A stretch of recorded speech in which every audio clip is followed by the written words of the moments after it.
Le modèle 710 a été conçu comme une évolution du TRI-79 déjà présenté par Boeing, avec pour objectif d'offrir une alternative compétitive face à l'A350 et de devenir éventuellement le successeur de l'emblématique 747. Ce dernier, surnommé la Reine des cieux, a marqué un tournant dans l'histoire de l'aviation commerciale. Son développement remonte à plus de 50 ans et il a donné naissance depuis à de nombreuses versions. Toutefois, dans un contexte où les compagnies aériennes privilégient des appareils plus économes en carburant et plus adaptables sur le plan opérationnel, le rôle central du 747 commence à s'effacer. De plus en plus de compagnies retirent ces avions de leur flotte, laissant ouverte l'éternelle question. Quel appareil sera réellement à la hauteur pour prendre sa place ? La situation s'est encore intensifiée lorsque Boeing a décidé de ne pas modifier les moteurs du 747 après le modèle F8.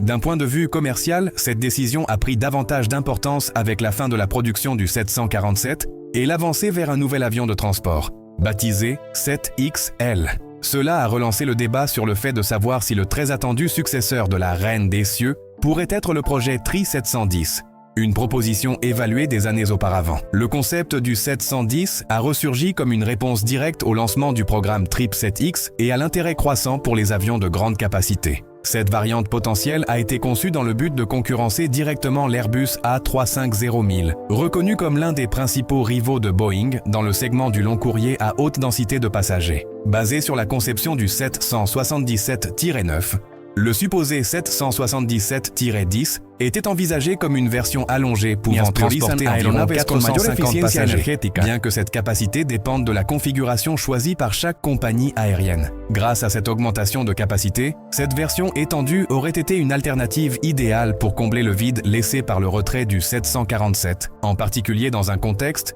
milieu des années 2020, où le programme cargo était la seule chose qui maintenait en vie le légendaire Jumbo. Bien que Boeing n'ait jamais officiellement confirmé son intention de produire un 777-10, l'un des soutiens les plus significatifs à cette idée est apparu lors de l'édition 2016 du Salon aéronautique de Farnborough. Là, la société a admis que, d'un point de vue technique, le développement d'un TRI-710 était tout à fait réalisable. Même le PDG de l'époque a mentionné que si une compagnie aérienne manifestait de l'intérêt, la production pourrait être lancée relativement facilement. Bien qu'en théorie Boeing puisse avancer avec le développement du 777-10 grâce à la relative facilité technique du projet, la réalité de l'entreprise a radicalement changé avec le temps. Dans les années qui ont suivi la première proposition de cette variante, Boeing a été confronté à une série d'événements qui ont complètement transformé son environnement interne et externe. À cette époque, les accidents mortels du 737 MAX ne s'étaient pas encore produits. Les graves problèmes structurels internes de l'entreprise n'avaient pas été révélés et les retards importants de production n'avaient pas encore commencé. Le niveau de surveillance publique qui allait ensuite transformer l'image du constructeur n'existait pas non plus. Bien que nombre de ces problèmes couvaient déjà en interne, ils ne s'étaient pas encore transformés en crise visible. L'un des facteurs ayant le plus freiné le développement du 777-10 a justement été la succession de retards du programme 777X qui s'est imposé comme un obstacle majeur. La version phare de cette famille, le 777-9, a rencontré des retards constants dans son processus de certification et il n'est désormais pas attendu avant 2025, une date qui, de plus, pourrait encore être repoussée. Ces retards ne sont pas exclusifs au 777-9, mais illustrent une tendance chez Boeing, une pression réglementaire accrue depuis la crise du MAX et l'émergence de problèmes techniques qui compliquent toute avancée. L'exigence des autorités de régulation de garantir des niveaux de sécurité maximaux a inévitablement allongé les processus, drainé des ressources clés et provoqué de la frustration chez les principaux clients de Boeing, les compagnies aériennes. Dans ce contexte, tenter d'ajouter une nouvelle variante comme le 777-10 ne représenterait pas seulement une dépense supplémentaire en temps et en argent, mais surviendrait aussi au pire moment possible. L'entreprise est déjà confrontée à des retards non résolus et l'ajout d'un nouveau processus de certification ne ferait qu'aggraver les difficultés, repoussant encore davantage la possibilité de voir le 777,10 devenir réalité. Le lancement de nouveaux programmes d'avions ne fait pas partie de la stratégie immédiate de Boeing. Cela s'explique non seulement par les obstacles liés à la certification, mais aussi par les récentes déclarations du nouveau PDG, Kelly Orberg, qui a clairement indiqué que la situation financière de l'entreprise est si tendue que le développement d'un nouvel appareil à partir de zéro n'est tout simplement pas envisageable pour l'instant. Et même si la faisabilité technique d'un modèle comme le 777-10 est bien réelle, Cela ne suffit pas. Il faut également tenir compte du changement de paradigme sur le marché depuis l'âge d'or du 747, un avion qui fut jadis un symbole d'innovation et de succès. Aujourd'hui, les compagnies aériennes fonctionnent selon des priorités bien différentes. Elles recherchent la flexibilité opérationnelle, l'efficacité énergétique et l'alignement avec des objectifs environnementaux de plus en plus stricts. La demande pour des avions à très long rayon d'action et de grande capacité, comme ce serait le cas du 770-710, est aujourd'hui assez limitée. Le déclin du 747 lui-même et les complications rencontrées par l'Airbus A380 sont des exemples clairs de l'évolution du secteur. Même le 777-9, pourtant plus petit qu'un éventuel -10, a eu du mal à générer un volume élevé de commandes. Non pas parce qu'il ne s'agit pas d'un bon avion, mais parce que ce type d'appareil ne correspond qu'à une portion très spécifique du marché. Les grandes compagnies internationales disposant d'un réseau mondial et de ressources considérables. Cette segmentation marquée est justement ce qui rendrait le 777-10 difficile à justifier sur le plan commercial. S'il aurait pu combler le vide laissé par le 747, il n'en resterait pas moins limité à un petit groupe d'opérateurs engagés.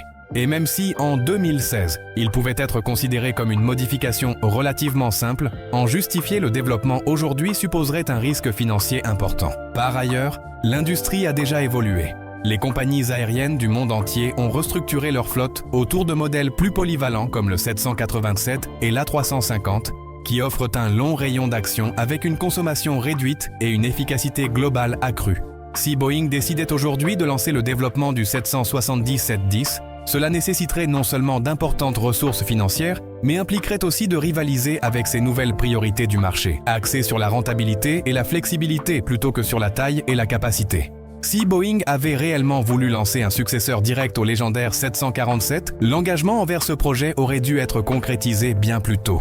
Si ce chemin avait été pris en 2016, alors qu'il était encore viable, l'entreprise aurait affronté d'immenses incertitudes. Problèmes techniques, retard de certification et très probablement une approbation finale qui n'aurait été obtenue qu'au cours des années 2030. À ce moment-là, la majorité des compagnies auraient déjà retiré leur 747.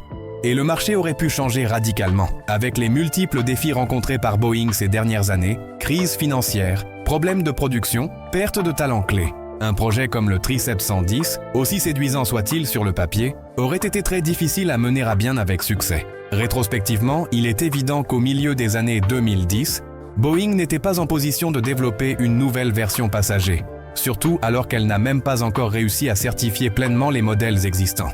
Le 777-8F, destiné exclusivement au marché du fret, représente la limite publique à laquelle Boeing a été prête à s'engager. Au-delà du segment passager, le concept d'un 777-10 pour succéder au 447 a toujours suscité de l'intérêt. Toutefois, les obstacles ont été nombreux, tant sur le plan opérationnel que stratégique. En fin de compte, la disparition du 747 reflète une transformation profonde de l'aviation. Les compagnies privilégient désormais des appareils plus petits, efficaces et polyvalents, leur permettant de mieux s'adapter à la demande et à l'émergence de nouvelles routes.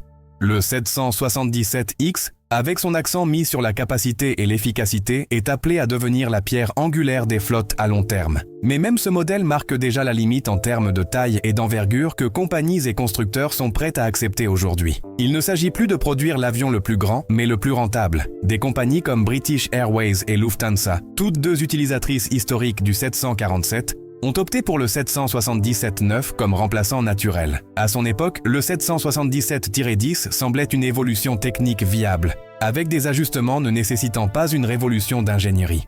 Cependant, au milieu des années 2020, ce concept a perdu de sa pertinence. Tout ce qui s'est passé depuis montre clairement que, bien que possible, le Triceps 110 n'a plus sa place dans le paysage actuel de l'aviation commerciale. J'espère que vous avez apprécié cette vidéo et que vous avez appris quelque chose de nouveau. N'oubliez pas de liker, de vous abonner et d'activer la cloche pour ne rien manquer. À très bientôt!